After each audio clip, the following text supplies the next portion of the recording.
कि दो स्टोन है, इनको फेंका गया वर्टिकली अपवर्ड, दो पत्थरों को ऊपर फेंका गया साइमल्टेनियसली एक साथ with their initial velocity u1 and u2। भाई दो पत्थरों को ऊपर फेंका गया u1 और u2 से, प्रूव करो जो हाइट रीच हुई उनके bye them would be in the ratio u1 square upon u2 square. Assume upward acceleration is -g and downward acceleration is +g। तो ये तो हम वैसे भी लेते हैं। तो शुरुआत करते हैं, दो पत्थरों को ऊपर फेंक रहा है वो, ध्यान से देखो। मान लो आंसर लिखते हैं, एक पत्थर ये था A और एक था B, एक था A और एक था B, इसको ऊपर फेंका गया, ठीक है। किससे फेंका गया? u1 से, क्योंकि मेरा v तो पता ही है 0 होगा। कोई भी ऑब्जेक्ट को जब हम नीचे से ऊपर फेंकते हैं तो हमारा v 0 होता है। क्यों?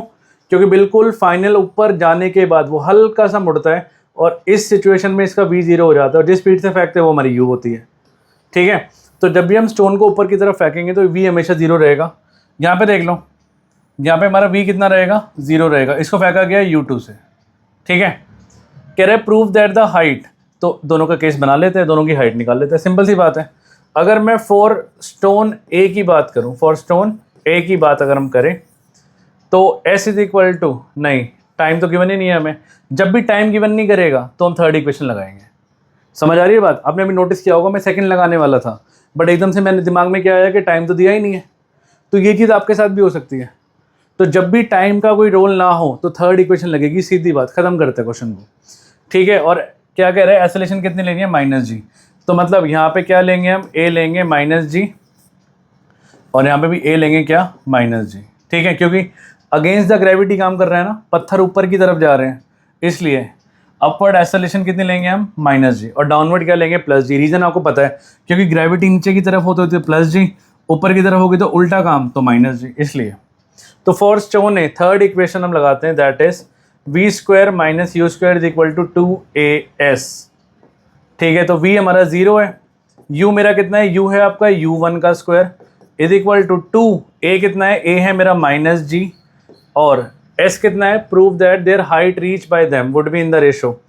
s को मैं ले लेता हूँ, h1 ले लो, s को, इसको ले लो, s को ले लो h1, इसके s को ले लो आप h2। ये वो h2 हाइट ऊपर गया, ये h1 हाइट ऊपर गया, तो ये हो गया h1। अब इसमें से ना ज़रा, इसमें से आप निकाल लो h1 निकाल लो, क्योंकि हाइट की रेशो पूछी ना आपसे, हाइट की रेशो इसमें होगी। तो आप एक काम करो, तो ये हो गया आपका, ये हो गया आपका माइनस का u1 square is equal to -2g h1। h1 निकाल लो तो ये होगा, क्रॉस मल्टीप्लाई इन दोनों को नीचे ले आओ, तो -u1 square upon -2g is equal to h1। Minus से माइनस गया, ये आया u1 स्क्वायर अपॉन 2g, तो h1 आ गया मेरे पास माइनस तो कट गया, u1 स्क्वायर अपॉन 2g। अब जो काम मैंने इसके साथ किया वही काम मैं दूसरे पत्थर के साथ भी करूँगा, स्टोन 2। अब क्या लिखूँगा मैं? For stone b। अगर मैं स्टोन b की बात कर दूँ तो फिर से लगाओ, क्या v square minus u square is equal to 2as। v कितना है हमारा? v 0 है। अच्छा, स्टोन b के लिए u कितना है मेरा? u है u2, तो ये हो गया u2 का square is equal to 2g कितना है? a कितना है? a है -g और s कितना है? s मैंने h2 लिया इसको, ठीक है। तो ये हो गया -u2 स्क्वायर, इन दोनों को डिवाइड में ले जाऊँ जैसे मैं वहाँ ले गया था, तो ये हो गया upon -2g is equal to h2। Clear है? माइनस से माइनस गया, क्या बचा मेरे पास? मेरे पास बचा है u स्क्वायर, u2 का square upon 2g is equal to h2। ये आ चुका है, क्लियर है। अब वो कह रहे हैं इन दोनों की रेशो प्रूफ कर दो, यही आने वाली है, तो रेशो ले लेते हैं हम। किसकी रेशो?